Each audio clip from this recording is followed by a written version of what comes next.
Bom, boa noite a todos e a todas. Sejam muito bem-vindos e bem-vindas a mais uma noite de aula aqui na Faculdade da Análise do Comportamento. Porque aqui você já sabe, né? Estudar análise do comportamento nunca foi tão fácil.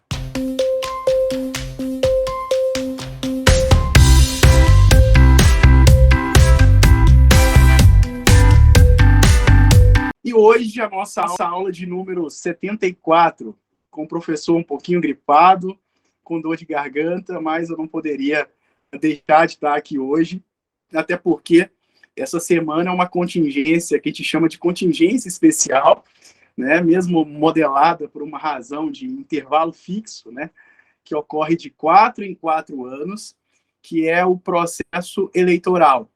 A gente está estudando aqui na Faculdade de Análise do Comportamento os processos de aprendizagem, mas sempre que surge uma nova oportunidade, a gente discutir um tema super atual, nada melhor do que tentar colocar a análise do comportamento para compreender esse fenômeno.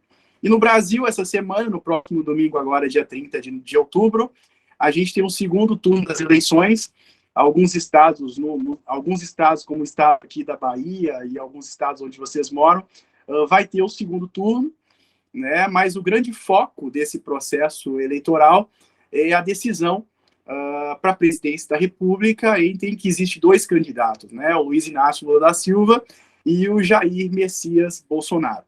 Então, o objetivo, né, dessa nossa aula é tentar verificar como é que a análise do comportamento, de certa forma, vai compreender o processo que a gente está chamando de escolha eleitoral, né? O que é escolher, quais as variáveis que possam e que devem afetar o comportamento do eleitor, tanto o meu comportamento quanto o comportamento de vocês e das pessoas que nos cercam, quanto também tentar compreender o que é esse processo de polarização, né? Por que a gente vive hoje num Brasil tão fragmentado, embora a gente tente ter uma terceira via, que já está tentando há muitos anos sair desse processo de polarização, que creio eu começou a partir de 2014, e a gente tem uma polarização hoje entre, né, a extrema-direita e algumas pessoas chamam de extrema-esquerda ou de uma esquerda mais liberal. Então, a gente vai tentar compreender, né, fazer uma leitura analítico-comportamental desses 2 fenômenos, que é o fenômeno de votar e o fenômeno, então, da polarização, para a gente tentar ver o que é, de certa forma, importante. Né, por que eu resolvi trazer isso aqui para a aula? Essa série ia virar pequenos recortes, como vocês viram dentro da plataforma, assim como há aqueles recortes, né? Porque só falar na terapia não é suficiente, mas eu falei, não, vou deixar isso aqui para o segundo turno, né? E a gente transforma, então, o que deveria ser pequenos recortes, aulas menores de 15 a 20 minutos na plataforma, em uma aula maior, em que dá para a gente apresentar, de certa forma, um ponto de vista muito melhor. Mas antes da gente começar, né, para quem não sabe, nós temos aí o nosso grupo no WhatsApp, que é o grupo da FAC, o grupo que a gente dá avisos, troca ideias, né, libera material bibliográfico digitalizado, né, muita gente faz perguntas. Essa semana, Ricardo fez lá no WhatsApp uma pergunta sobre neurofeedback, né, e a professora Jade Yasmin, que é mestra, né, nessa área, também pôde responder. Então, é um grupo de informações. Então, para quem está chegando agora, porque toda semana tem gente chegando na FAC, e para quem já participa, mas não está no grupo do WhatsApp, né, basta mirar a câmera aí do seu celular no QR Code que aparece na tela, e você vai ser direcionado lá para o nosso grupo no WhatsApp, vai ser muito bem-vindo, muito bem recebido. É aquilo que a gente fala, né? A gente não manda corrente lá, a gente só fala de análise do comportamento, e é um grupo que tem crescido bastante. Então, vamos dar o nosso primeiro pontapé inicial na nossa discussão. O objetivo da análise do comportamento, né, o próprio Skinner vai dizer lá no Ciência e Comportamento Humano, que uma ciência do comportamento surge tentando responder a algumas perguntas, né? Dentre elas, por que nós fazemos aquilo que nós fazemos? Se ao contrário da psicologia, que surgiu, né, usando o método introspectivo, com uma ciência tentando estudar a consciência das pessoas, a análise do comportamento tenta e busca estudar aquilo que a gente faz. Mesmo que aquilo que nós fazemos, ou melhor, aquilo que o nosso organismo faz, mesmo que aquilo não possa necessariamente ser observado, né? Então, a gente faz uma distinção clara, que vocês já sabem, entre eventos públicos e eventos privados. E aí, o comportamento eleitoral também faz parte, né, dentro da área de uma ciência do comportamento. Né? Embora, né, haja um interesse, publicações maiores por parte dos sociólogos, né, e por parte dos antropólogos que tentam verificar práticas culturais do comportamento eleitoral, é possível, então, a gente fazer uma inserção da ciência do comportamento para estudar o processo eleitoral. Então, por isso eu coloquei essa primeira pergunta. É possível uma ciência do comportamento estudar o processo eleitoral brasileiro? Claro que é. Porque, na medida em que o processo eleitoral brasileiro se dá pelo comportamento dos seus eleitores, aonde tem comportamento, consequentemente, pode e deve haver estudos na área da análise do comportamento. Mas por que quase não há referências bibliográficas sobre o assunto na análise do comportamento? Eu estava fazendo um levantamento para montar essa aula aqui, e um dos artigos que eu encontrei foi justamente falando sobre corrupção eleitoral, que é um estudo, né, baseado no modelo de metacontingência, e há pouquíssimos estudos, principalmente aqui no Brasil, que dão atenção para isso. Né? O professor Jarbas também está aqui no grupo. A gente fez um estudo, se eu não me engano, há 6, 7 anos atrás, avaliando o processo do sistema eleitoral. Né? Então, a gente pegou toda a cadeia, né? Tribunal Superior Eleitoral, mesário, eleitor, candidato, e fizemos uma amarração entre eventos antecedentes, comportamentos e eventos consequentes. De lá para cá, e até a minha vontade, por exemplo, fazer um estudo de revisão sistemática sobre isso, para verificar se a análise do comportamento tem dado atenção ou não tem dado atenção.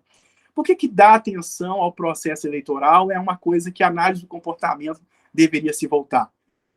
Na medida em que o próprio Skinner vai dizer, olha, a análise do comportamento, ela surge para dar qualidade de vida e para fazer com que o mundo seja um mundo melhor, uma das possibilidades que nós temos de fazer um mundo melhor é justamente através do nosso processo eleitoral. Só que há poucas bibliografias na área, né, publicadas na análise do comportamento. Então, se você der um Google aí hoje, né, se você procurar na plataforma da Cielo, no PepSIC, no BVS PC, no Jaba, no GEAB, dificilmente você vai encontrar material bibliográfico específico da análise do comportamento que trate esse fenômeno. Seria bacana, por exemplo, pesquisas experimentais que verificassem isso, estudos de relações de equivalência que também estudassem a relação simbólica, eu vou até propor isso daqui a pouco, né? A relação simbólica, né, equivalente que hoje tem dentro do processo de polarização, que é entre as cores da bandeira do Brasil e relacionado à questão da extrema-direita. Então, a gente quase não tem estudos, né, nacionais na análise do comportamento, e uma das hipóteses é que isso a eleição ela ocorre de 4 em 4 anos, e justamente durante esse processo, como se passam 4 anos, a gente acaba perdendo o interesse, né, os reforçadores dessa contingência. Né? Lembro muito bem que no ano que formei, melhor, um ano antes de me formar, lá em 2008, né, eu tinha proposto fazer uma monografia justamente para estudar o processo, algumas variáveis do processo eleitoral. Se eu não me engano, nós estávamos na escolha de iminência para prefeitos, vereadores naquela época, e meu orientador, o João Carlos Muniz Martinelli, disse, olha, eu acho interessante a gente não conduzir por essa via, porque agora talvez esse assunto seja um assunto interessante, mas à medida em que a contingência eleitoral passar, ela pode perder o seu efeito reforçador, né, e você pode acabar se desestimulando a publicar e a pesquisar isso. E aí, então, enveredei para a área de equivalência de estímulos.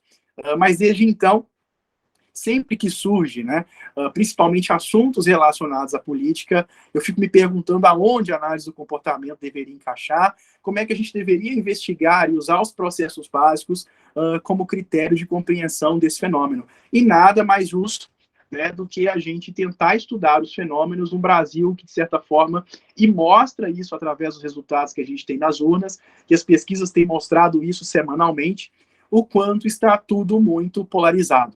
Então tá aí uma sugestão de tema, né, para você que está fazendo graduação, quer fazer uma graduação em psicologia, com foco em análise do comportamento, pesquisa de especialização, mestrado, doutorado, tá aí um tema de relevância, né, de pesquisas que provavelmente vão ser inéditas, porque a gente não tem quase absolutamente nada publicado na análise do comportamento.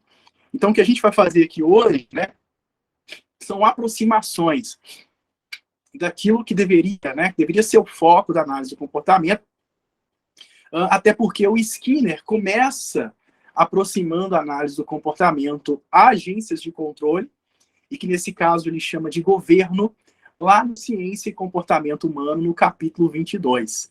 Então, o Skinner começa a esboçar, né, o entendimento de práticas culturais governamentais.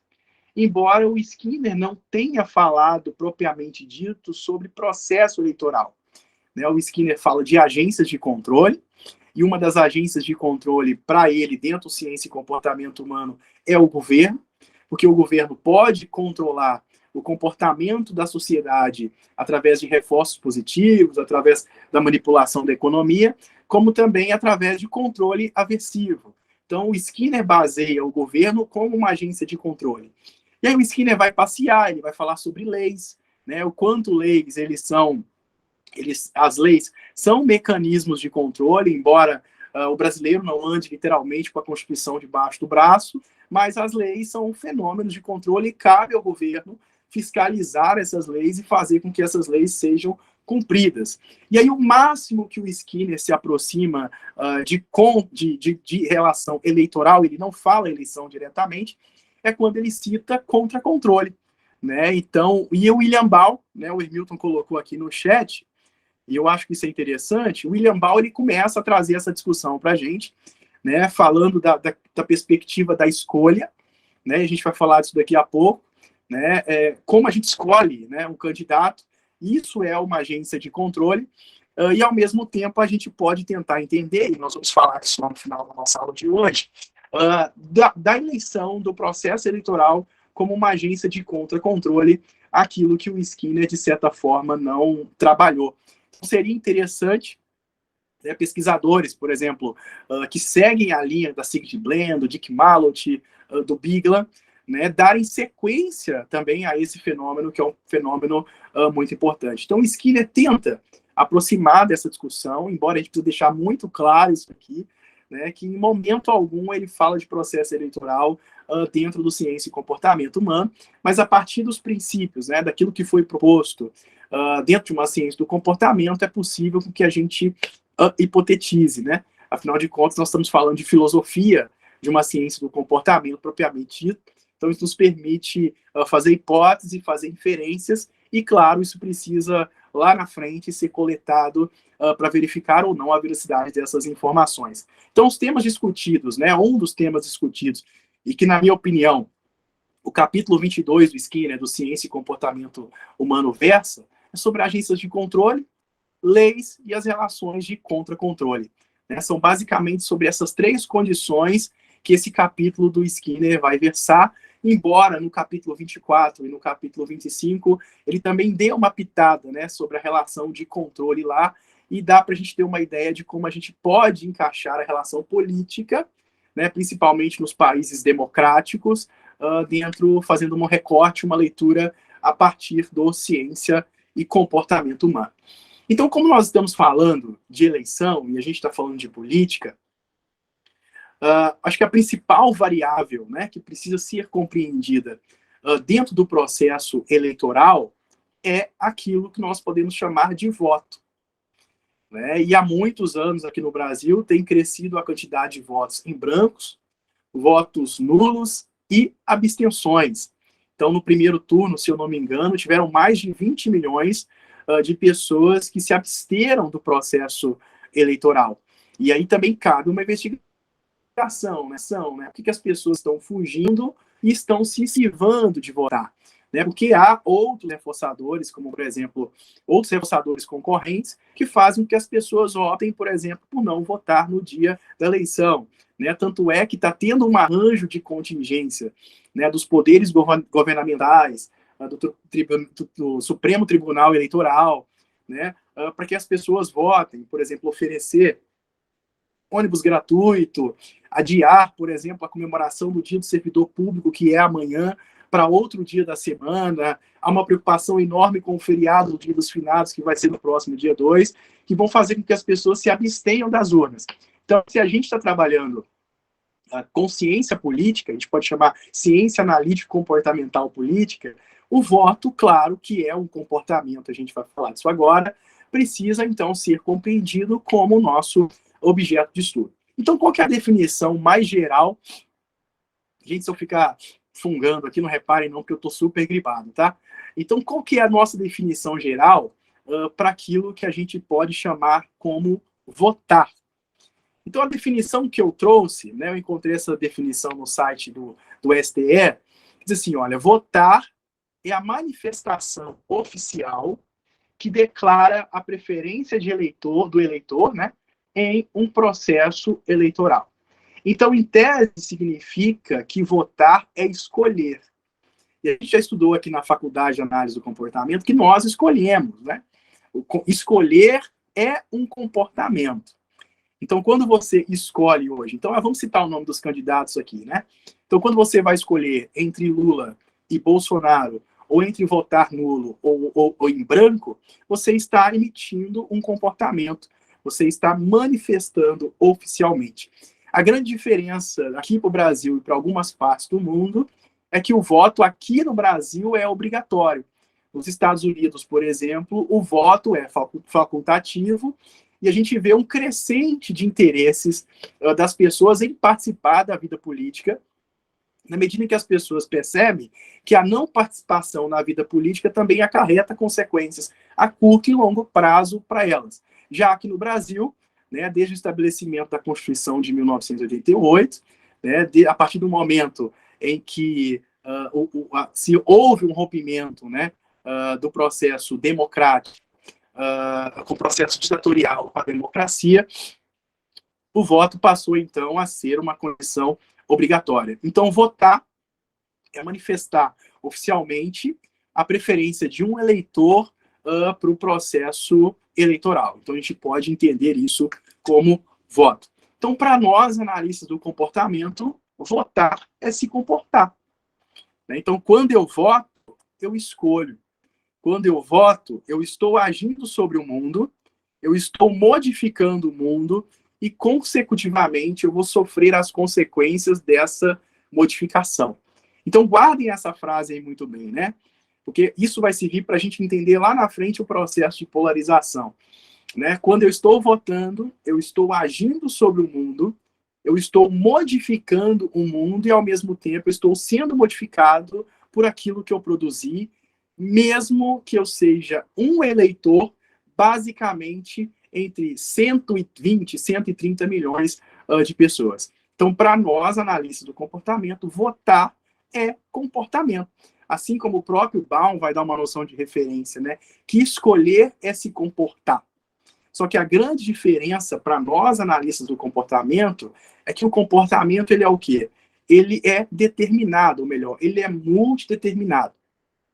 E votar obedece às mesmas leis do que qualquer comportamento. Então, votar é um fenômeno natural. É um fenômeno que pode ser localizado no tempo, ele pode ser localizado no espaço, da mesma forma como o comportamento de pensar, como o comportamento de sentir, como o comportamento de falar. Então, votar é comportamento. Então, se é comportamento, é um fenômeno natural, logo vai se submeter às mesmas leis que o Skinner propõe para uma ciência do comportamento e vai ter as mesmas dimensões metodológicas para que a gente consiga, então, compreender esse fenômeno. E aí o comportamento, né, de votar, ele é multideterminado, né? Deixa eu ver se mudou aí, mudou o processo. Ele é multideterminado. Quais são as variáveis que multideterminam, né? A gente sabe muito bem que todo comportamento, dentro da análise do comportamento, ele não é unicausal, ele é multicausal. Então, às vezes, há diversos eventos antecedentes operando sobre um comportamento, sobre uma classe de resposta. Isso a gente já estudou aqui. Então, da mesma forma como o pensamento, sentimento, o comportamento verbal, o comportamento motor, eles são multideterminados, a gente, de uma forma geral, bem generalista, pode dizer que o comportamento de votar ele é multideterminado por variáveis filogenéticas. Não significa que você vai escolher a partir dos seus vieses biológicos, né? Significa que muitas pessoas votam quando determinados candidatos defendem principalmente variáveis que são genéticas, né? Reforçadores que são primários para a manutenção do comportamento. Né? Votar é produto, né, de variáveis ontogenéticas, da minha experiência individual com o mundo, da construção das consequências sobre todo o meu repertório, e votar também é produto de um processo cultural. Então, a forma como nós votamos, os candidatos que nós escolhemos, também passa pelo processo da cultura. E nunca, eu acho que na história desse país, o nível de seleção número 3, né, que é a sociogênese, ou nível cultural, esteve tão marcante, ou melhor, tão marcado e tão determinado sobre o comportamento eleitoral do brasileiro, a ponto da gente estar num Brasil hoje totalmente polarizado. Eu estava dando uma entrevista na coluna que eu tenho na rádio toda quinta-feira, e aí o jornalista da rádio falou comigo assim, olha, Igor, você não acha que talvez a Copa do Mundo, né, vai ser o início da pacificação dessa polarização? Aí eu respondi para ele, talvez, é uma possibilidade. Né? Inclusive, a CBF se irritou, né, com o Neymar essa semana, justamente por ele ter declarado o apoio político ao Jair Bolsonaro, né? Porque, pelo que se diz nos bastidores da CBF, né, a Copa do Mundo seria para despolarizar o país, né? O futebol seria uma variável que iria unir os brasileiros, principalmente em favor das cores da bandeira do Brasil. E aí isso gerou, de certa forma, né, está nas matérias esportivas, um certo burburinho, né, um certo desconforto na Comissão Brasileira de Futebol, porque o Neymar resolveu participar de uma live, resolveu declarar apoio abertamente a um candidato, que não era o trato que havia sido feito entre os jogadores e a comissão técnica, entendendo esse momento do país. Então, nunca práticas culturais precisam ser compreendidas, né? E como essas práticas culturais, principalmente o comportamento eleitoral do brasileiro, mudou muito nas últimas décadas, principalmente na última década, né? A gente sabe que práticas culturais, e a gente vê lá no Dick Mallot, no Biglan, no Jared Diamond, né, essas práticas culturais elas demoram décadas para se modificar. Né? Geralmente os estudiosos apontam 4 décadas para uma prática cultural se modificar. E a prática cultural do brasileiro, propriamente dito, o comportamento cultural do brasileiro mudou muito, né, principalmente na última década. Né? Então, se a gente pegar de 2010 para cá, a gente percebe, então, uma crescente nessa polarização e o quanto essa polarização aumentou, principalmente de 2016 até 2022. E aí, quando eu escolho alguém, né? Então, escolher é votar é escolher, né? Escolher é se comportar. Eu faço isso de uma forma livre? A resposta praticamente é não. Né? Então, se o comportamento eleitoral, o comportamento de escolha entre o Bolsonaro ou Lula, entre o Fernando Haddad, né, como é que é o nome do candidato de São Paulo? É o Tarcísio, né? Estou confundindo ele com o João Roma aqui da Bahia. Entre o Tarcísio, são comportamentos determinados. Então, o nosso comportamento de votar, de escolher um candidato, ele não é livre, ele é multideterminado.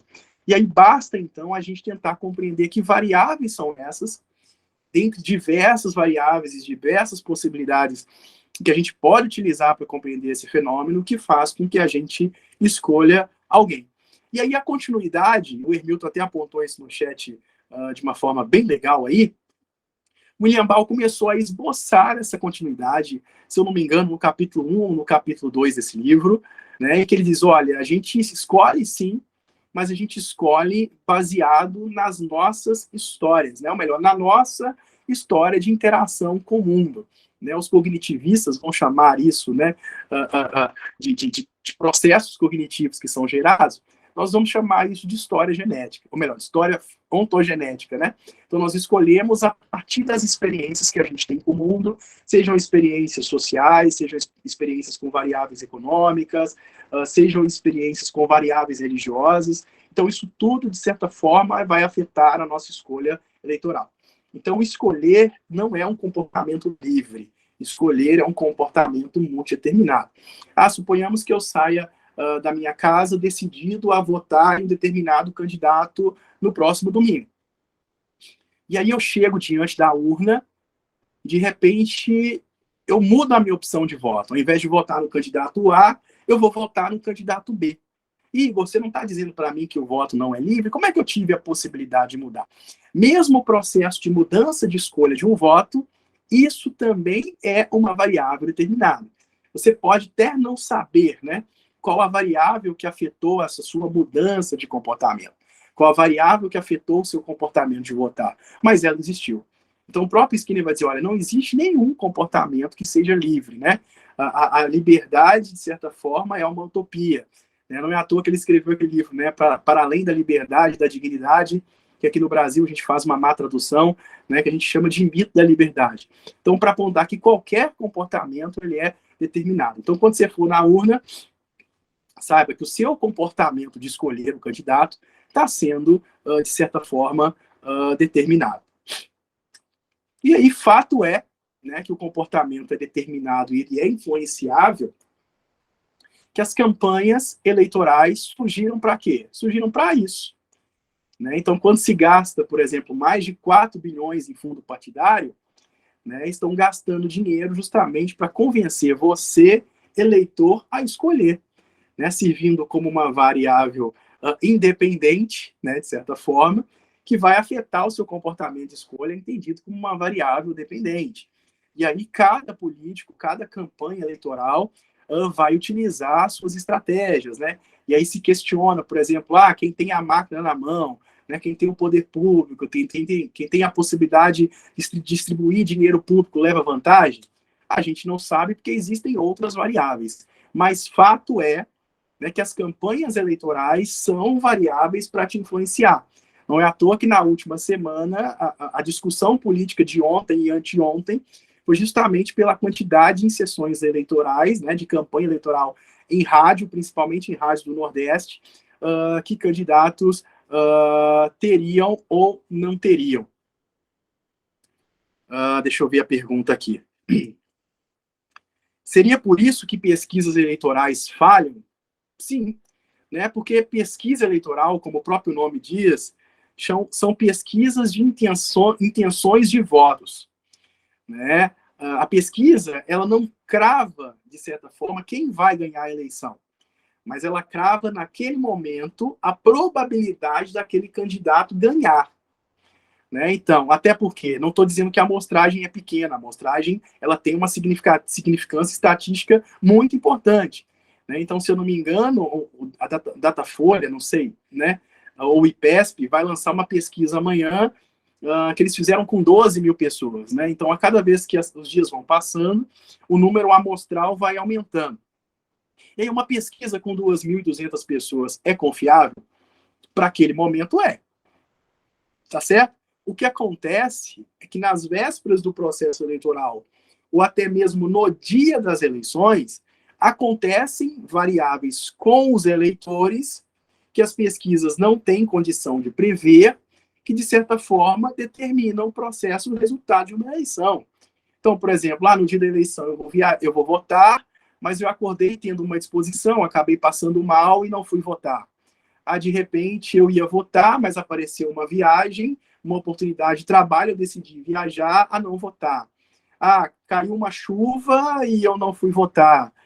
De repente, eu recebi lá 3 latas de óleo, R$150, R$200 para votar em outro candidato e eu mudei de opção. Então, existem variáveis que estão fora do controle das pesquisas que, de certa forma, afetam. Né? As pesquisas, então, elas são tendências. A gente não pode cravar as pesquisas eleitorais como alguma coisa extremamente determinista. Da mesma forma, a previsão do tempo, quer ver? Ó? Se eu ligo meu telefone aqui, está dizendo que está caindo uma chuva muito forte aqui na cidade nesse exato momento. E não está chovendo. Né? Mas peraí, isso não é pesquisa? É uma pesquisa meteorológica. Mas existem outras variáveis que vão afetar esse comportamento. Então percebam, né? Se a gente tratar a pesquisa eleitoral como um processo extremamente determinista, verdadeiro, né, um dogma, a gente leva em consideração que o comportamento ele é unicausal. Mas a gente jamais pode esquecer que o comportamento do eleitor ele é multicausal. Então, diversas variáveis podem agir sobre o nosso comportamento até os dias das eleições. Não é à toa que as pessoas dizem, nossa, essa semana é a última semana das eleições, é a semana que vai haver mais ataques. É a última semana das eleições, é a semana em que vai haver mais coisas nos bastidores. Para quê? Por que eles intensificam os ataques nas últimas semanas? Justamente para virar voto, justamente para influenciar o eleitor. Não é à toa que durante muitos anos a gente tem um debate presidencial na sexta-feira. Né? Justamente para quê? Para ser a última tentativa, né, de fazer com que o eleitor decida, para tentar calibrar o método. Só que é um método não 100% calibrado. Né? Você sai na rua, você encontra um santinho. Você sai na rua, você encontra uma faixa, vote 13, vote 22. Você está andando na rua, as pessoas estão com bottom na camisa. Você está andando na rua, você vê adesivos nos carros. Então, isso tudo são variáveis que vão afetando o comportamento do eleitor até na hora da eleição. Então, imagina, né, você está naquela fila de 2 horas lá do processo eleitoral, de repente você começa a encontrar todo mundo com o bottom do Bolsonaro e você está lá decidido a votar no Lula. E, de repente, pelo fato de você ver que a maioria, né, observar que a maioria daquela sessão eleitoral sua está votando no Bolsonaro, de repente você muda de ideia, né, escolha o candidato Bolsonaro ao invés do Lula. Então, por isso que as pesquisas, né, e aí essa criticidade e que as pessoas não conseguiram pensar, é por isso que às vezes houve uma discrepância entre o resultado das maiorias das pesquisas com o resultado dos primeiros turnos, dos primeiros turnos dos estados, né? Não é porque as pesquisas falharam, mas é porque houveram outras variáveis que os institutos de pesquisas não conseguiram captar, variáveis essas que acabam surgindo de última hora e afetando o nosso processo de escolha. Então, se a gente vai pensar em variáveis, né, quais são as variáveis que afetam no meu voto? Né, quais as variáveis que vão afetar o meu comportamento de votar? E aí eu poderia listar várias variáveis, né?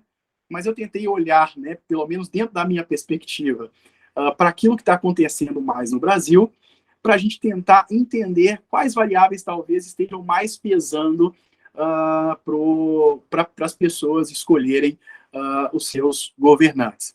Então, a variável, eu coloquei entre aspas aí, a questão da aprovação e do pertencimento.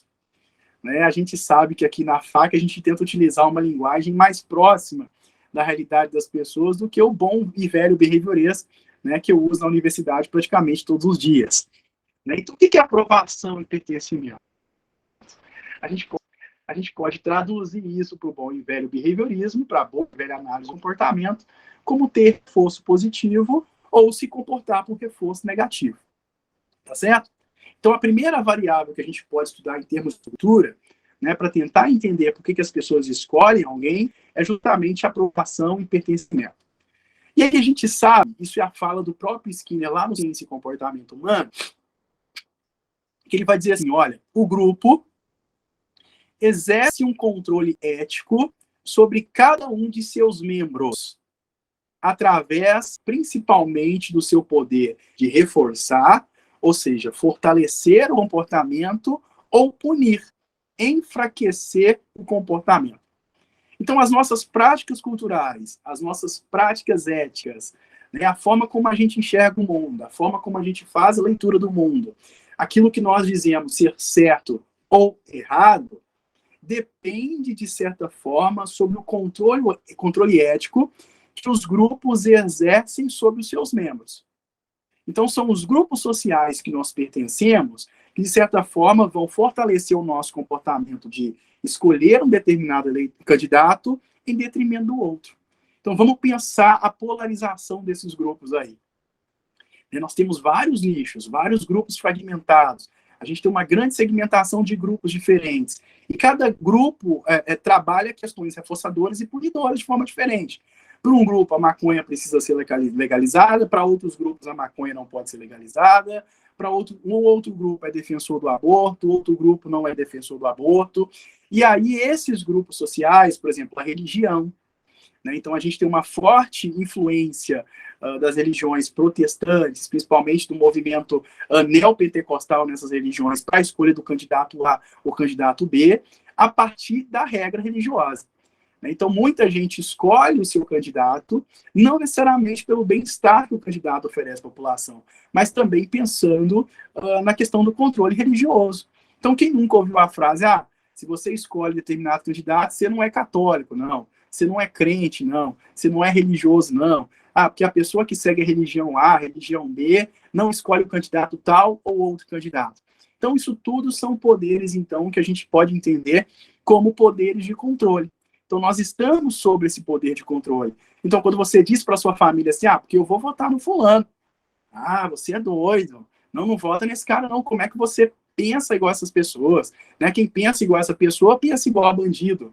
Isso tudo são estratégias de quê? De controle.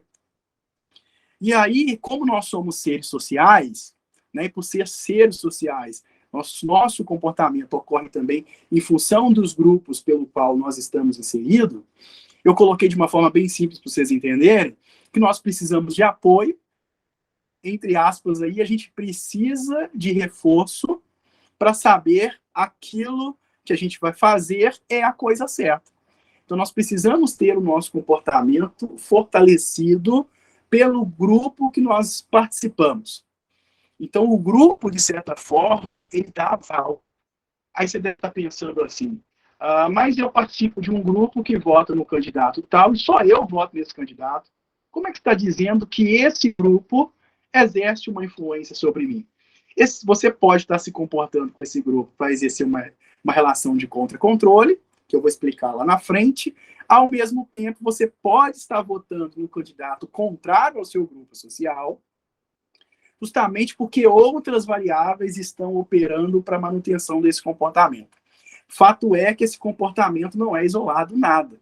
Então, você está votando sozinho, no meio da sua sala de aula toda, ou no meio da sua família, alguma relação de controle existe para que você esteja tão distante do seu grupo. Mas, em geral, a maioria das pessoas, né, votam baseado no grupo social. Então, é aquilo que o Skinner diz, né?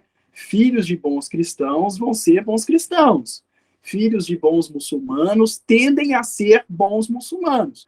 Ou seja, olha o Skinner repetindo, nós tendemos, né, repetir as práticas culturais dos grupos pelo qual nós estamos inseridos, né?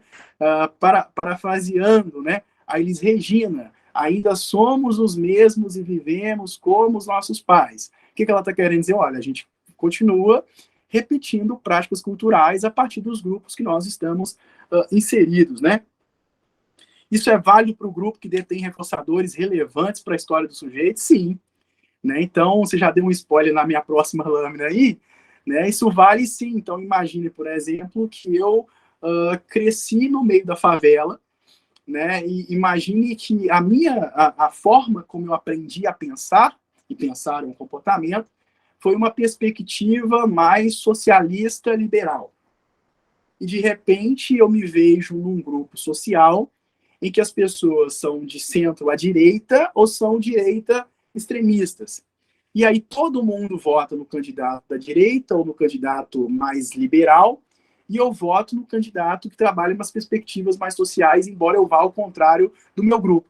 Então, o que está pesando, né, na balança? Se eu tenho um grupo extrema-direita e eu trabalho com a perspectiva socialista da esquerda.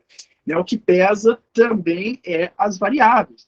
Ou, ao mesmo tempo, você é uma pessoa da esquerda, né, tá com variáveis,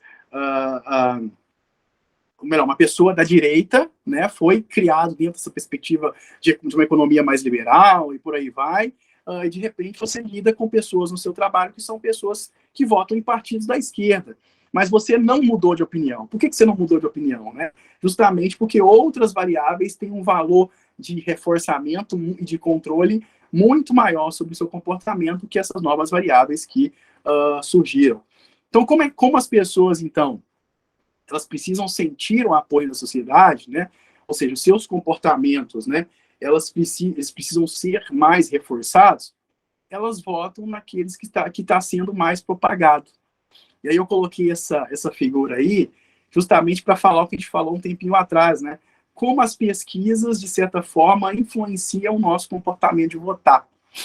Né? Então, as pessoas sabem que, quando dizem, olha, o candidato tal está com 52 pontos, o segundo colocado está com 48, né? Esses candidatos, o QG eleitoral, o tracking, né? Político, sabe que só de aparecer o resultado na pesquisa, isso já é uma variável de influência, porque tem muita gente, embora talvez não seja perto do seu círculo, mas se você perguntar, você vai votar no fulano por quê? Eu vou votar no fulano porque ele vai ganhar.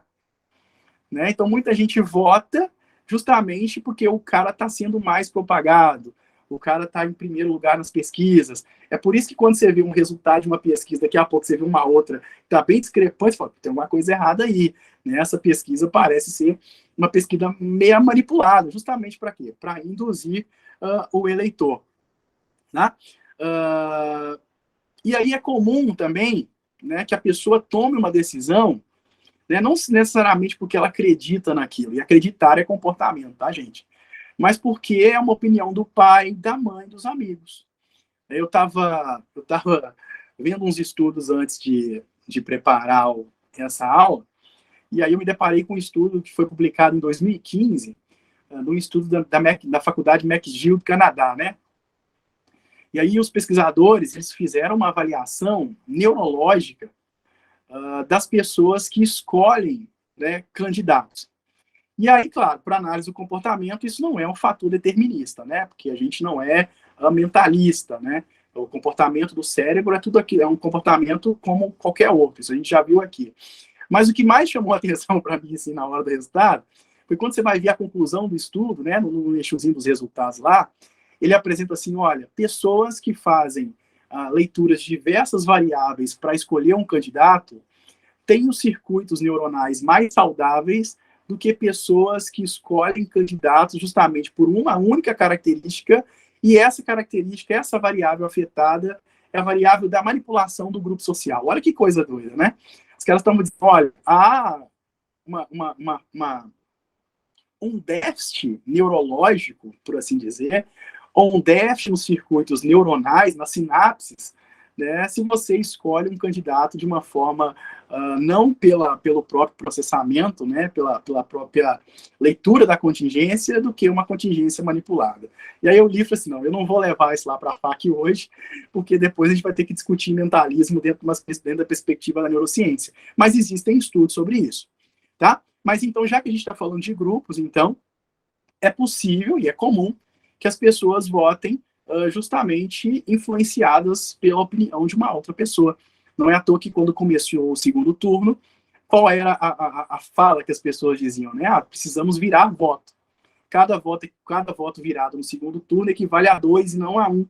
Né? Então, mais uma vez, a influência, né, que o meio social exerce sobre o nosso comportamento como eleitor. E aí também há o comportamento de fuga e esquiva.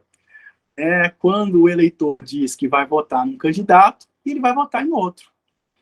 Né? Então ele emite um tato impuro, um tato distorcido.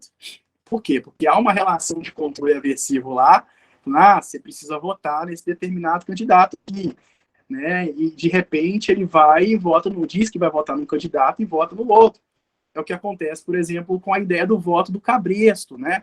Então, a gente tem empresas hoje que estão forçando, né, ou tentando forçar com que as pessoas votem em determinado candidato. Os funcionários da empresa dizem, olha, não, a gente vai votar nesse candidato.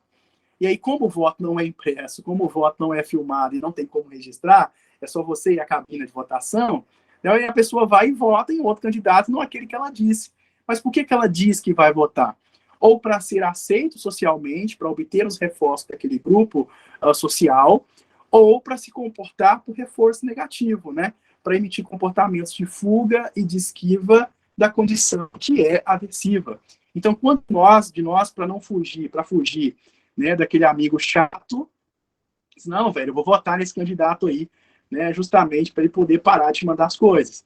Então, tem um amigo aqui que ele é repórter, ele é cientista político, né? E daí ele faz até chamadas para a Globo News. E aí ele vive me mandando coisa de política, e ele tem o lado partidário dele. E aí, quando ele começou a me mandar coisa, eu não tenho paciência para ficar vendo esses vídeos, eu falei, não, eu vou votar no candidato aí, comecei a concordar com o candidato dele. Só que ao invés, né, disso diminuir a frequência do comportamento dele, né, o meu comportamento fortaleceu ainda mais o comportamento dele. Né? Então agora ele vai e me manda 2, 3, 4 vídeos no dia, e aí eu não respondo mais até o comportamento dele entrar em extinção. Mas nós nos comportamos assim, né? Justamente por esquiva, por fuga, né? Porque há uma relação de controle aversivo. Então eu coloquei aqui, né? Se os amigos da gente são da esquerda ou são da direita, provavelmente, não é determinante, tá? Análise de comportamento nada é determinante. Né? Tudo precisa ser lido de uma forma individual. É o famoso sujeito único, lembrem disso. Tá? Mas se os amigos são da esquerda ou da direita, provavelmente a gente vai ter uma opinião muito parecida. Voltando de novo à frase do Skinner, né? Filhos de bons cristãos são bons cristãos. Filhos de bons muçulmanos tendem a ser bons muçulmanos. Tá? Porém, né, o que o Hermilton antecipou aí na minha aula, algumas contingências passadas, como contingências econômicas e sociais, pesam para que isso não ocorra. Então, se a maioria dos seus amigos são da direita, mas você vota em um candidato da esquerda, é porque outras variáveis estão pesando para que você escolha o candidato da esquerda. Se a maioria dos seus amigos votam no candidato da esquerda e você vota no candidato da direita, mas peraí, eu deveria ser manipulado e influenciado por esse grupo. Por que isso não está acontecendo? Porque houveram outras variáveis, ou há outras variáveis presentes em outros ambientes, que fazem, então, que você escolha. Então, por exemplo, a inserção no ambiente universitário, a inserção no ambiente religioso. Então, isso tudo é variável, isso tudo é condição que pode afetar. Viu como é que a gente consegue fazer uma leitura analítica comportamental desse processo? Seria interessante se a gente testasse, né? Se nós, analistas do comportamento, testássemos todas essas hipóteses, justamente fazendo pesquisa com isso. E aí, a segunda variável é o voto por controle aversivo. Né? Isso eu achei a parte mais interessante, uma das partes mais interessantes aqui da aula, né? A inserção de controle aversivo para te fazer votar em um determinado candidato. O que eu estou querendo dizer com isso, né? A gente sabe que controle aversivo é um conceito relacional. Né? O controle aversivo, né, na definição do Moreira e Medeiros, é uma definição um pouquinho parecida, mas a gente sabe que o controle aversivo, o estímulo aversivo, ele se dá pela punição positiva, né, quando eu acrescento estímulos aversivos para diminuir a frequência do comportamento de alguém, se dá pela punição negativa, quando eu retiro um estímulo reforçador, e se dá pelo reforço negativo, né? Quando eu emito um comportamento para retirar uma condição de desconforto. Então, eu posso votar por punição positiva? Posso, desde quando eu seja coagido, desde quando a pessoa me force, ela brigue comigo. Né? Então, há uma punição positiva ali. Ou quando eu enxergo que o outro candidato vai propor condições que são punições positivas para o meu comportamento ou para o comportamento do meu grupo. Então, eu tendo a votar no candidato contrário. Né? Punição negativa. Muita gente vota por punição negativa, sim. Basta pensar nas pessoas que estão sendo ameaçadas de perderem o emprego, né, justamente por votarem num candidato que elas querem. Né? Aqui na nossa região, aqui, que é muito forte no agronegócio, uma das primeiras empresárias que viralizou aí, inclusive o Ministério Público, o Ministério do Trabalho, né, deu uma multa pesadíssima na fazenda aqui, uma multa de quase 500 mil reais, em que ela disse assim, olha, pessoas que votam em candidato X devem ser demitidas, né, e aconselho todas as pessoas da fazenda a fazerem a mesma coisa. Ou seja, aplicando uma punição negativa nas pessoas, né, retirando o reforçador positivo das pessoas, justamente pelo fato das pessoas não votarem, né? Justamente pelo fato das pessoas votarem no candidato diferente delas. E pessoas que votam por reforçador negativo, né? A gente vota para retirar alguma coisa. Aí eu vou votar porque eu não quero que o Brasil seja afundado na miséria, o Brasil seja afundado na fome, né? O Brasil seja afundado na pobreza, o Brasil seja afundado na corrupção, o Brasil seja afundado no tráfico. Então a gente vota, talvez não porque vai acrescentar uma coisa ao comportamento da gente, mas a gente vota também para evitar com que outras consequências futuras, de certa forma, ocorrem. E aí eu coloquei entre aspas, aí, ou melhor, em parênteses, né, que o medo exerce um controle importante sobre o eleitor. E quando eu digo medo, eu estou falando do controle aversivo. Então, quando a gente olha a política no Brasil, né, a gente vê que a política é baseada no controle aversivo. É um candidato tentando tocar o terror no eleitor sobre o que o outro candidato opositor vai fazer. Então, hoje à noite, eu acho que tem debate para os governadores em alguns estados do Brasil, né? Então, se você pegar os debates para poder assistir, você vai perceber que o debate não se dá em termos de propostas, não se dá em termos de oferecer reforçadores positivos a curto e longo prazo para uma população, mas o debate se dá muito mais pela iminência de uma contingência aversiva que pode acontecer. Então, os candidatos políticos, os partidos políticos e os grupos sociais tentam, de certa forma, exercer o controle do seu voto sobre contingências aversivas e principalmente condições que a gente pode chamar de condições que geram medo, né? E aí esse voto social, né, grupal, que a gente chama de voto em manada, né, além da necessidade de apoio, né, e de aprovação que você tem que ter do seu grupo, há também o receio de você errar sozinho, né? Então, caso você vote e a decisão não seja acertada, né, a culpa deixa de ser individual e passa a ser, então, coletiva. Então, é muito melhor eu votar no candidato A ou candidato B, errar, mas que esse erro seja um erro do meu grupo, pelo qual eu pertenço, do que eu votar sozinho, o meu grupo ganhar com o candidato e eu acabar sendo prejudicado ou por ter tido uma leitura totalmente errada da contingência, né? Então, a gente está percebendo aí que são todas as relações, então, daquilo que a gente está chamando de controle aversivo.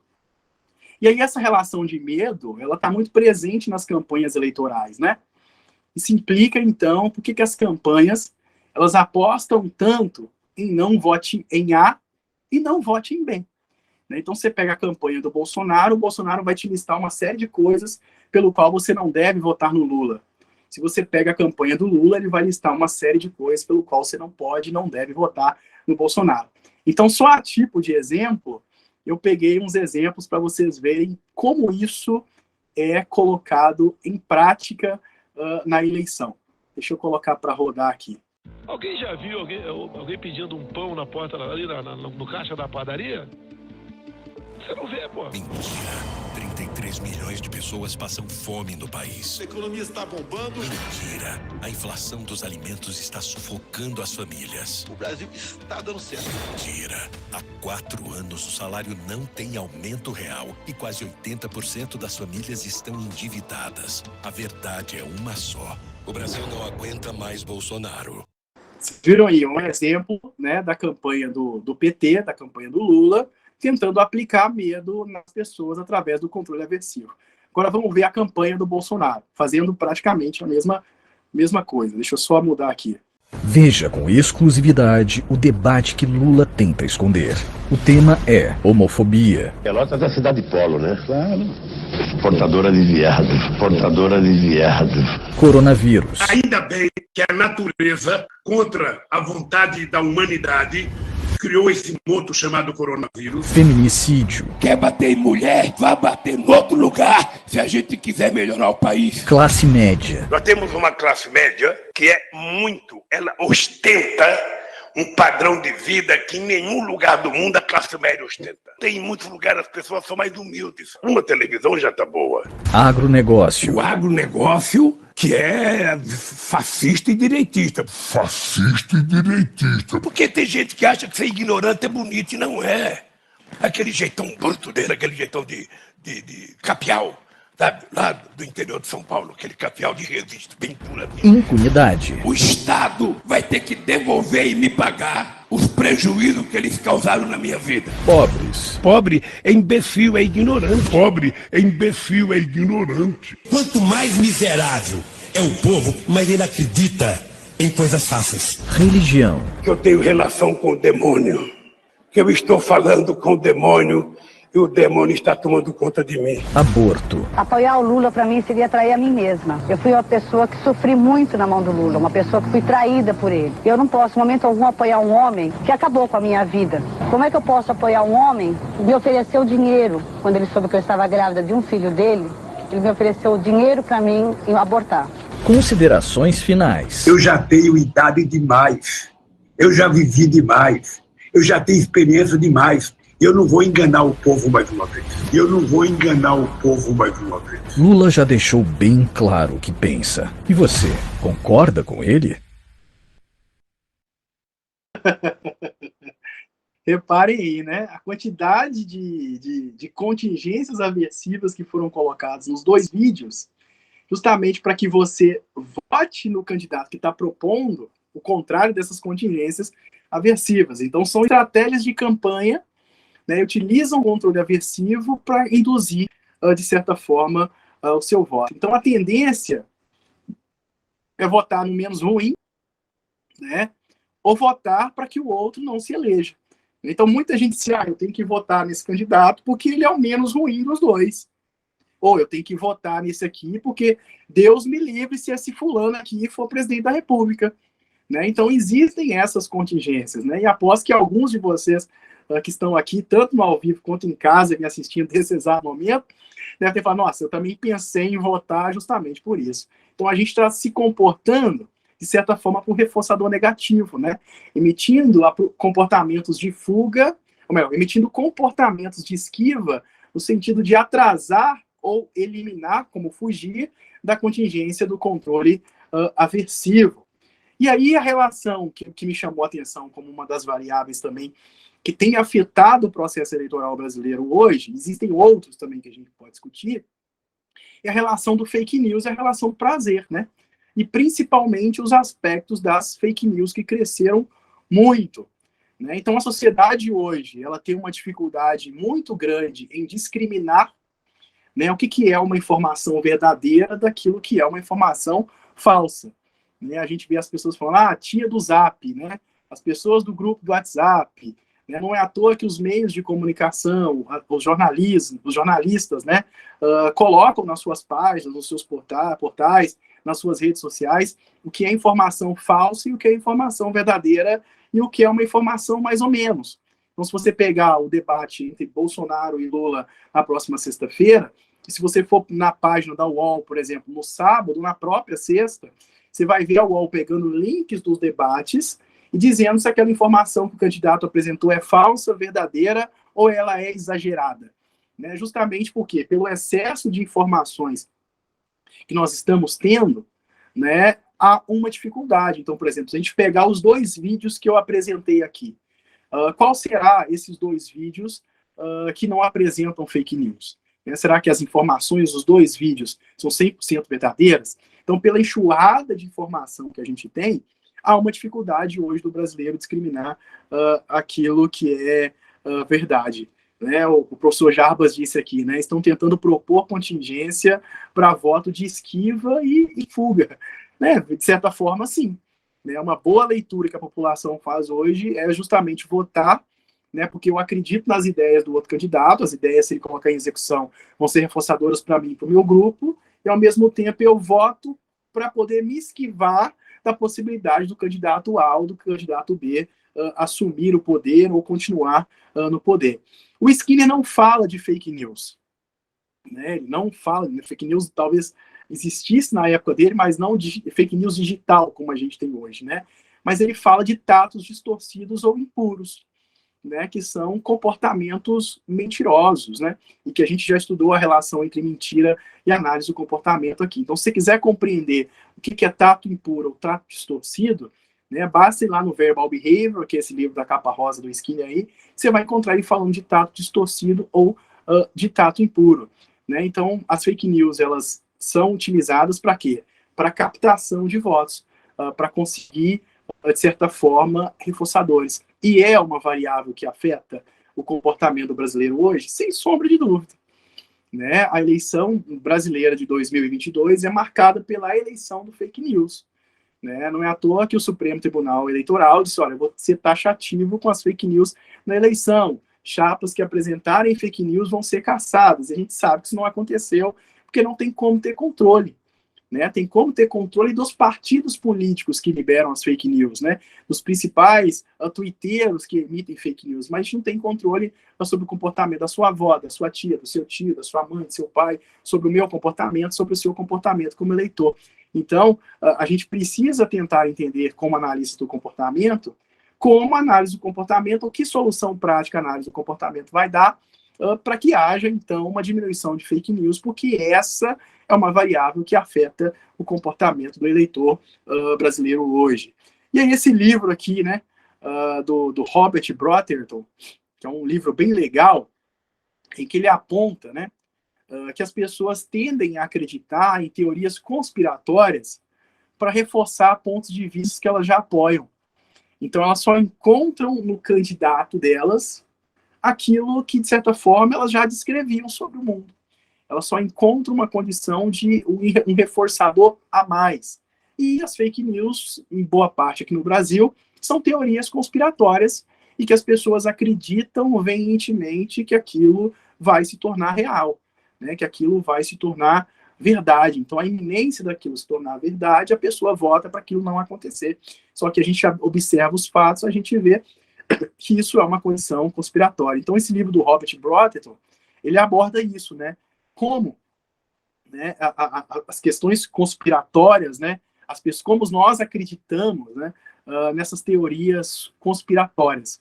Então, para quem tiver curiosidade, vale muito a pena ler, que é um livro bem interessante, né? Então, quando eu encontro alguém que fortalece o meu discurso, mesmo que esse tato seja um tato distorcido ou um tato impuro, eu acabo, então, fortalecendo o meu candidato. Então, em tese, significaria dizer o quê? Que cada um vota, né, assim como a gente diz na psicologia, né?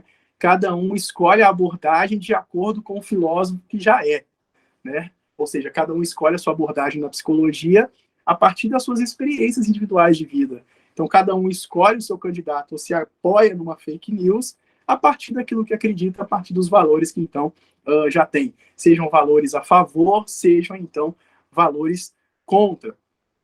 E aí, por que meu voto, né, ele se torna tão importante? Por que na época da eleição, né, o político vai comer pastel na feira, tomar café com leite, né, abraça a criança suja, a criança tá toda empoeirada rolando na terra, o candidato chega com aquela blusa branquinha, pega a criança no colo, né, cumprimenta você, te abraça, né? A gente vê muito isso na campanha eleitoral, porque o seu voto é um reforçador e ele se torna importante mesmo que você seja uma única pessoa e você vai votar uma única vez. E eu vou explicar por quê. Porque na soma do total dos votos, sem o seu voto, esse candidato ele não tem a somatória total. Então, o voto, ao mesmo tempo, né, que ele é um comportamento, né, então, ao mesmo tempo que ele é uma ação minha sobre o mundo, eu agindo sobre o mundo, modificando o mundo, ao mesmo tempo sendo modificado pelas consequências daquilo que eu faço, o meu voto, ele é um reforçador para o candidato. Ou seja, o meu voto é a validação de que eu concordo com aquilo que o candidato prega ou diz. Ah, mas eu não concordo com tudo que ele fala, mas mesmo assim eu voto nele, não tem problema. Ele não tem condição de discriminar que você está votando nele por A ou por B. Né? Mas o que a gente sabe é que seu voto valida tudo aquilo que o seu candidato faz ou diz. Então, o seu voto, além de ser um comportamento seu, esse comportamento ele é um reforçador para o comportamento, então, do candidato.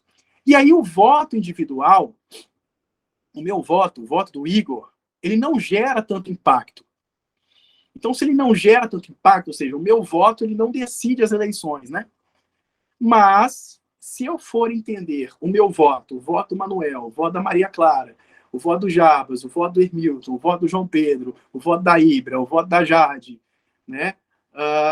O voto do professor Antônio, eu vou compreender o quê? Eu vou compreender a partir de uma prática cultural que os nossos votos aqui se tornam importantes. Então, se nós fôssemos um partido político, né? Partido da Análise do Comportamento, o PAC, né? Os nossos votos seriam importantes, não individualmente, mas coletivamente. Mesmo que nós nunca discutimos em quem que a gente vai votar, ou talvez a gente discutiu e resolveu somar votos para eleger o PAC na próxima eleição. Que bom seria se o mundo tivesse analistas do comportamento na política ou no governo para poder planejar contingências melhores, né? Vide o Alden Chu, né? O Skinner seria um excelente político. A gente não sabe se ele conseguiria implantar aquilo tudo, mas seriam ideias interessantes, por mais que a comunidade de Los Orcones tentou implantar algumas ideias da comunidade do Alden Chu e não teve lá tanto sucesso com isso, não. E aí o Skinner vai dizer, então, já que a gente está falando de grupo agora, que é uma terceira espécie de seleção que se aplica às práticas culturais. Qual é essa terceira, né, espécie de seleção? É a seleção por consequência social. É a sociogênese. É o terceiro nível de seleção, e que esse terceiro nível de seleção ele não foi bem descrito pelo Skinner. O Skinner simplesmente apontou que ele existe e que nós nos comportamos, né, de uma forma coletiva, de uma forma grupal, mas ele foi aprofundado pela Sigrid Glenn e pelo Dick Malott, né, e que mais tarde a gente pode enxergar aquele livro do Jared Diamond, né? Deixa eu ver se ele está aqui. Ele está aqui. Esse livro aqui que eu gosto bastante, que é o Colapso, né, que é o do Jared Diamond, né, como as sociedades escolhem um fracasso ou sucesso, o Vacas, Porcos, Guerras e Bruxas, que está lá em cima, do Marvin Harris, os livros sobre práticas culturais, foram coisas que surgiram pós-Skinner.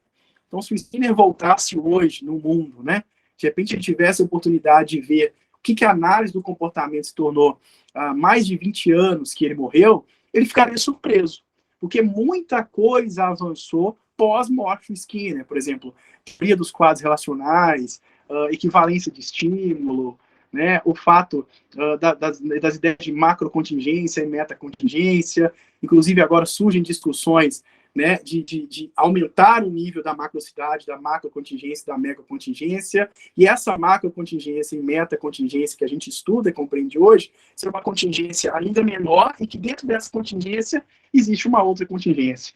Então, de certa forma, teriam 3 contingências interferindo dentro de uma prática cultural. Então, isso tudo avançou pós-Skinner.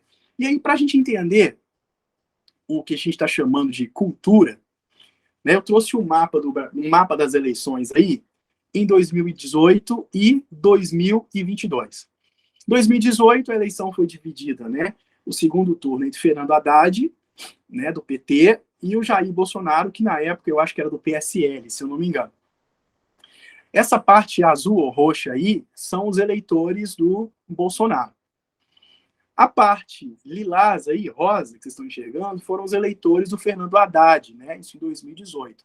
Esse pontinho amarelo aqui, que é praticamente o Ceará, né, foram os votos que o Ciro Gomes recebeu no primeiro turno da eleição lá em 2018, tá certo? Não foi o segundo turno, foi o primeiro, desculpa.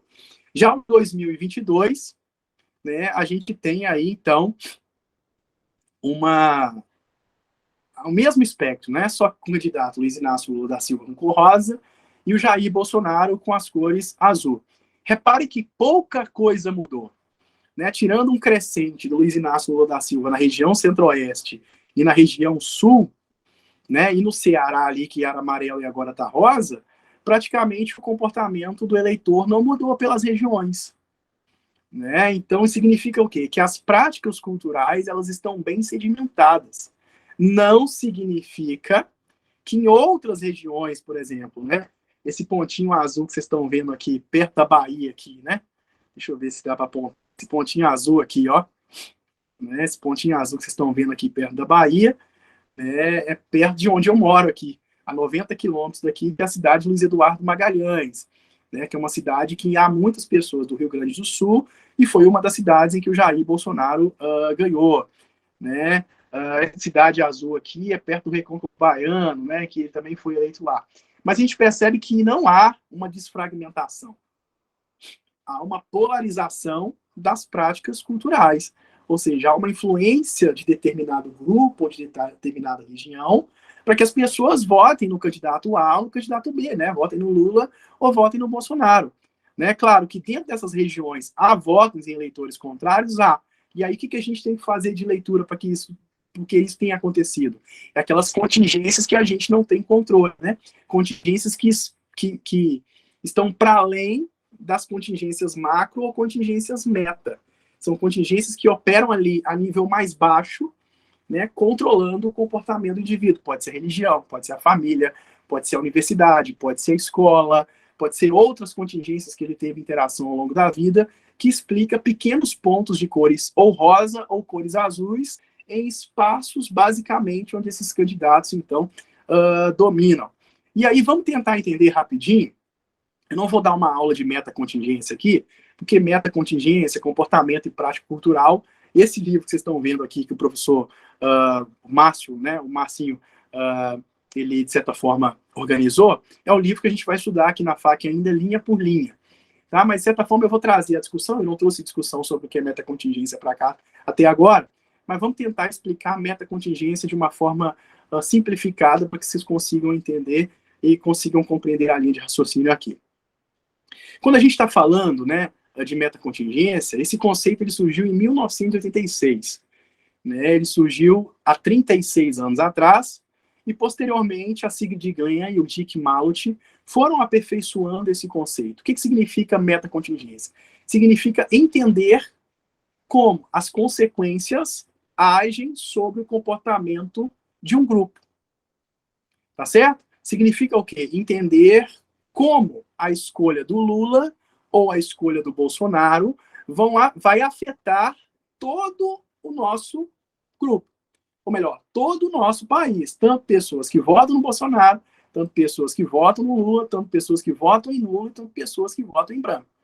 Então, o estudo de contingências, de metacontingências, de macrocontingência, quer entender como as pessoas se comportam culturalmente e quais consequências fortalecem o comportamento dessas pessoas se comportando em conjunto ou não, mas de forma cultural. Ou seja, se a gente for levar a metacontingência ou a macrocontingência para o nosso mapa, significa tentar entender como essas pessoas da região Nordeste votam mais no Lula e como as pessoas da região Centro-Oeste, Sudeste e região Sul votam mais no Bolsonaro. Então, quais consequências selecionam essas práticas culturais a ponto da maioria das pessoas votarem nesses candidatos? E aí, o que é uma metacontingência? É uma relação contingente entre aquilo que a gente faz no nosso grupo e o resultado que a gente produz. Então, a prática cultural é um conjunto de contingências entrelaçadas, no qual o meu comportamento, os produtos desse comportamento, funcionam como um evento comportamental que vai afetar o comportamento de um outro indivíduo.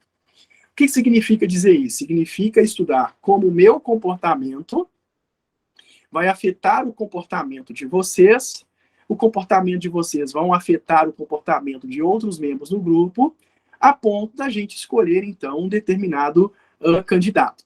Então, eu trouxe um exemplo aqui de metacontingência.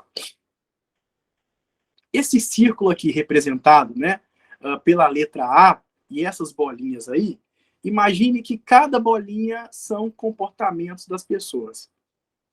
Ok? Cada comportamento meu vai afetar, de certa forma, o comportamento do outro. É como se a gente fosse fazer um churrasco. E para produzir o churrasco, né, então vamos imaginar que o churrasco é a letra B, essa bola da letra B, cada um tem que fazer uma coisa. Um tem que levar carne, um tem que levar cerveja, um tem que levar o carvão, outro tem que levar o vinagrete, levar o arroz, levar o fogo, levar a churrasqueira, levar o espeto. Então, cada um tem que fazer alguma coisa. Então, esse comportamento de cada um, ele precisa estar atrelado. Então, se ele está interligado, ele vai produzir uma consequência. Que consequência é essa? A consequência que a gente chama de produto agregado.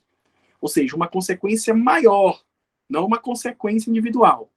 Essa consequência maior, ela retroage sobre todo o grupo, ou seja, sobre todos os membros do grupo, mantendo ou diminuindo aquilo que a gente faz. Então, no caso do churrasco, suponha que alguém esqueceu o carvão. Todo mundo cumpriu com seu papel, mas alguém esqueceu o carvão. O fato dessa pessoa ter esquecido o carvão gera um produto agregado, e esse produto agregado retroage sobre todo o grupo, ou seja, todo mundo vai ficar sem churrasco. Tá certo? Então, na metacontingência, para que a gente produza uma consequência, Os comportamentos dos seus membros precisam estar ligados.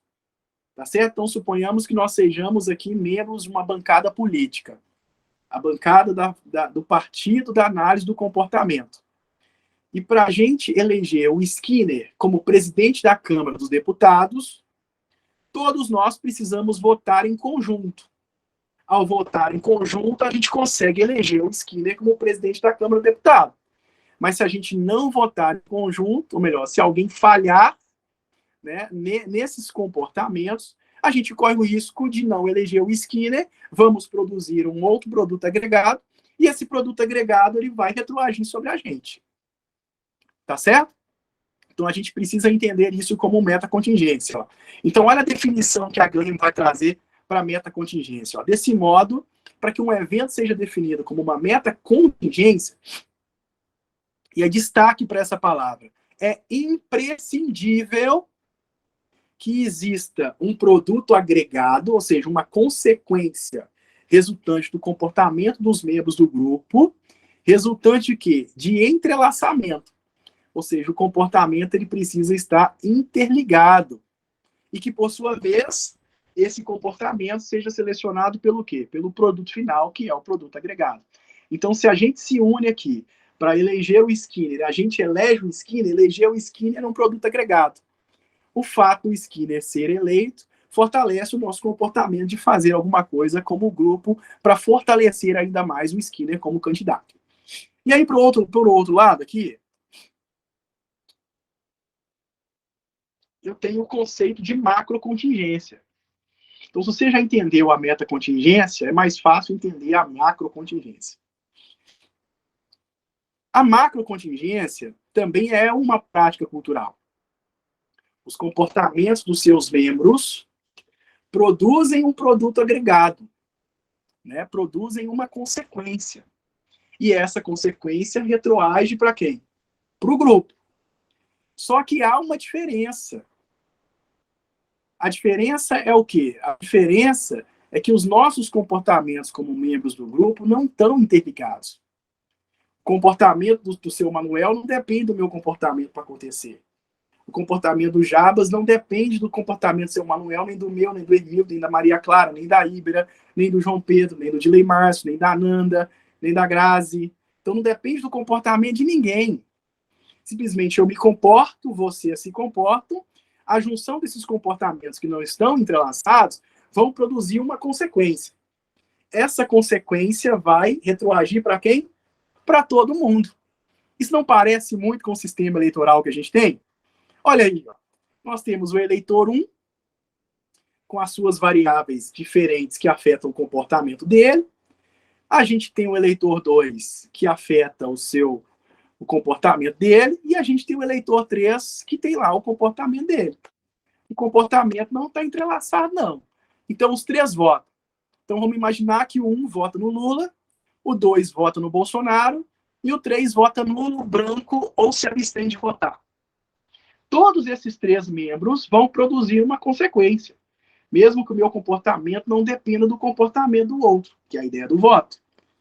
E aí, os nossos 3 comportamentos, né, mesmo não estando juntos, eles vão eleger alguém.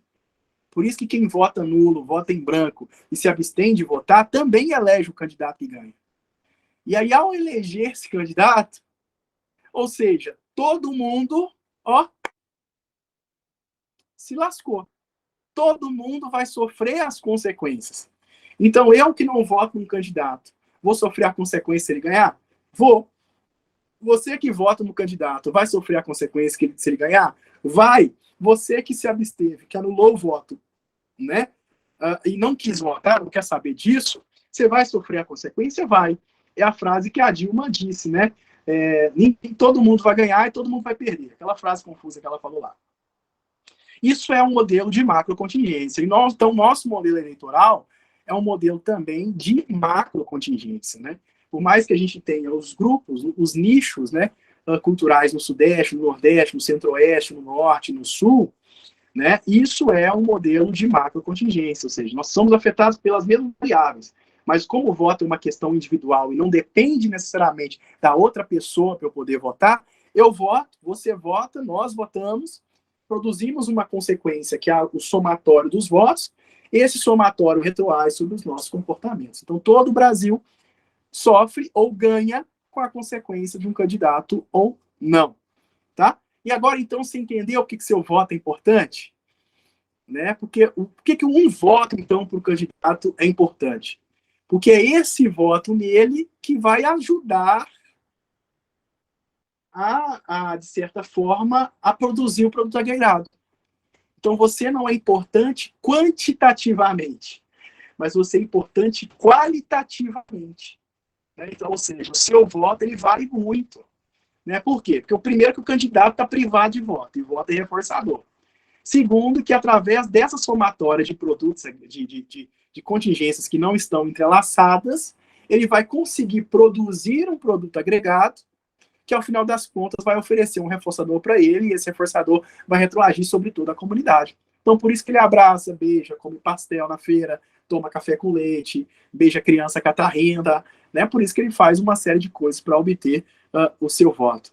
Então, não votar ou anular o voto é também contribuir com o produto agregado. Ah, então eu não gosto de política, não quero nem saber. Filho, você está escolhendo. É o que eu digo, não escolher é escolher. Ah, eu não quero escolher, não. Quando você diz que não quer escolher, você está escolhendo. Você está escolhendo o quê? Não escolher. E se você não escolhe, para análise do comportamento, você também produz um produto agregado. Né? Então, suponhamos que o número de abstenção sejam 50 milhões de pessoas. Né? Essas 50 milhões de pessoas não votaram, mas elas afetaram, de certa forma, também o resultado das eleições. Por isso que é muito importante que você levante a sua cadeira, levante a sua cama e vai votar. Né? Porque se votando ou não, a consequência vai retroagir sobre você. Tá certo? E aí, então, como é que a polarização ela pode ser explicada? Né? A polarização ela pode ser explicada a partir de práticas culturais. Né? É os efeitos, ou seja, o produto agregado, imaginar que o candidato é o produto agregado, o efeito que ele produz para aquela região específica do país. Né? Então, por isso que mais região do Brasil vota no Bolsonaro, e mais regiões do Brasil votam no Lula. Por quê? Porque é o efeito que eles produziram sobre esses indivíduos dessa população. Esses indivíduos entendem esses efeitos como reforçadores, ou como reforçador negativo, ou como comportamento de fuga e esquiva para o outro candidato. Isso vai dando um somatório de pessoas que se comportam, produzindo um produto agregado, que é o quê? Que é a eleição daquele candidato a determinada região. Então, como o nosso sistema eleitoral brasileiro trabalha com um esquema de 50 mais 1, não é mais 1%, é 50% da população mais um voto votando naquele candidato, que é o famoso voto válido, que vai eleger o candidato. Então, explica, de certa forma, a polarização do nosse país. Né? Por que a polarização acontece? Por causa dos valores que foram construídos, por causa de uma série de outras variáveis, mas simplesmente pela probabilidade do efeito que o candidato pode produzir sobre o meu grupo social. Certo? Viu como é que a análise do comportamento é bacana, né? Para a gente conseguir compreender, então, o processo eleitoral. E aí, então, a gente vai falar um pouquinho, finalizando, sobre controle de estímulos em eleições, né? Vocês viram hoje na minha chamada lá na FAC, aí na minha rede social, um vídeo com 3 camisas, né? Eu usei a camisa verde e amarela, usei uma camisa vermelha e estou com essa azul aqui, que é nenhuma das duas, para poder dar aula para vocês hoje. E assim que eu postei o vídeo, uma série de pessoas curtiu. Eu não sei porque elas curtiram, se é porque eu estava com a camisa verde e amarela, ou se foi por causa das transformações da camisa. Então, uma pergunta para vocês pensarem aqui na aula e para quem está em casa, né? O que você sente quando você pensa, né, quando você fala, ou quando você vê alguém vestido, ou com a camisa vermelha, ou com a camisa amarela, né, verde e amarelo do Brasil? A primeira coisa que vem na sua cabeça é verde e amarelo, cores do Brasil, eleitor do Bolsonaro. Cores vermelhas, principalmente no dia da eleição, ou em alguma manifestação política, eleitor do Lula. Mas por que esse processo acontece? Acontece pelo fenômeno que a gente sabe aqui na análise do comportamento, que a gente pode chamar de controle de estímulo. Né? São as formas como os estímulos controlam e afetam o nosso comportamento. Seja controle de discriminação simples, como a gente já estudou aqui, ou discriminação condicional, né? Então, o evento antecedente, né, a cor verde e amarela, ou a cor vermelha, a camisa da seleção brasileira, ou a camisa do PT, pode assumir um controle de estímulo discriminativo, né, um contexto para a emissão de uma resposta. Assim, vejo um vermelho, lá, é petista. Aí eu vejo um verde e amarelo, eleitor do Bolsonaro, então SD. Ou pode servir como estímulo condicionado, a depender do contato que eu tenho com as cores do Brasil, ou com as cores vermelhas, isso pode eliciar também em mim respostas emocionais.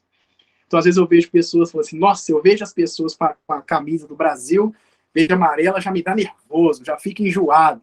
Nossa, eu vejo pessoas com a camisa vermelha, nossa, eu já fico com raiva. Vai lá, os esquerdistas, sociopatas. Né? Não é assim que as pessoas estão descrevendo hoje? Então, isso é controle de estímulo, né?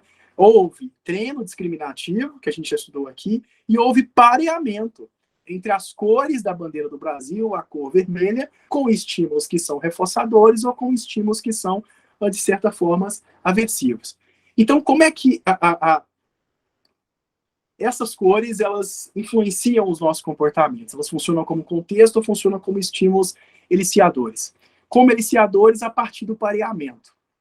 Né? Então, o mesmo estímulo, a gente já estudou isso aqui, o mesmo estímulo ele pode tanto ser um SD, como ser um estímulo condicionado. Então, você supõe que você veja uma pessoa com a camisa vermelha e uma pessoa com a camisa do Brasil. E a pessoa da camisa do Brasil está lá, Bolsonaro, Bolsonaro, e a pessoa com a camisa vermelha está lá, Lula, Lula. A maioria das pessoas com a camisa vermelha, Lula, a maioria das pessoas com a camisa amarela, Bolsonaro. Então você começa a discriminar. Amarelo, Bolsonaro, verde, amarelo, Bolsonaro e vermelho, Lula. Olha o treino discriminativo sendo oferecido aí. Junto com essas cores e com essas inscrições verbais, há as ideias. Porque quem é vermelho é esquerdista, né? E quem é verde e amarelo é direitista. Né? Quem é verde e amarelo é a favor do golpe do Estado e quem é de vermelho é a favor do aborto. Então isso é exemplo. Então você começa a discriminar, além das cores, o comportamento verbal que, por exemplo, é emitido pelo grupo de uma prática cultural. Essas cores, né, a vermelho ou a verde e amarelo, elas também podem ser estímulos que sinalizam para nós a produção de reforçadores. Então, se eu concordo com a ideia daquele grupo, ou aversivo, se eu não concordo com a ideia daquele grupo. Então, pelo fato desse estímulo discriminativo ser um contexto para a produção de reforçadores, para a produção de estímulos aversivos, esses eventos consequentes relacionados à interação com esses grupos acaba sendo pareado com a cor da camisa. E aí basta eu ver a camisa, ou eu estou sentindo felicidade, porque eu estou vendo a maioria com a camisa das pessoas que concordam comigo e que me iniciam respostas emocionais de felicidade, ou eu vejo, sinto tristeza, sinto nojo e sinto raiva. Então, olha o efeito do ambiente aí sobre o processo de pareamento de cores, né? Então, quando o Bolsonaro diz, olha, a nossa bandeira jamais será vermelha, ele também está contribuindo para isso. Então, quando o Lula diz assim, olha, vermelho é o meu partido, bandeira é a cor do meu país, verde e amarelo é a cor do meu país, vermelho é a cor do meu partido, isso também interfere nesse processo de discriminação. E aí nós vamos criando, o professor Jarbas também é um estudioso da área, nós vamos criando relações de equivalência. Ou seja, estímulos vão se tornando substituíveis uns pelos outros no controle do comportamento de uma forma arbitrária. Então, verde e amarelo não tem nada a ver com Bolsonaro. Mas, por relação de equivalência, camisa da CBF, camisa do Brasil, verde e amarela, representa o Bolsonaro. Camisa vermelha, em época de eleição, é cor do PD. Então, olha as relações de equivalência. Não tem nada a ver uma coisa com a outra. Né? Eu vi um bispo da Igreja Católica tendo que se justificar porque que ele usa vermelho. Gente, aí o bispo diz, gente, eu estou sendo atacado aqui porque eu sou bispo da Igreja Católica e eu prego de vermelho.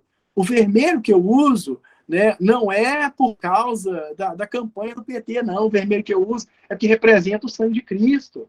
Né? Empresas de televisão sendo proibidas de usar vermelho, porque estão associando por relações de equivalência como cores de partido. Da mesma forma como você vê alguém com verde e amarelo nas ruas, vê com verde e amarelo no país, ou com uma foto da bandeira do Brasil, a bandeira do Brasil pendurada no apartamento, ou alguém com a camisa da seleção brasileira. O que você faz? Eleitor do Bolsonaro. Por quê? Surgiu através de discriminação simples, condicional e relações de equivalência. E no Brasil hoje está se batendo muito na tecla relacionada a isso. Então há uma preocupação, principalmente dos sociólogos, né?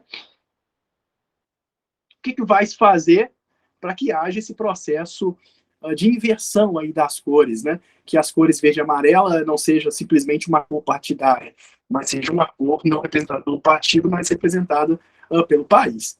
Tá certo? Então esse é o processo, né, de controle de estímulo relacionados às cores. Então por isso que agora, quando você vê, né, alguém com a camisa verde e amarela, se associa ao Bolsonaro.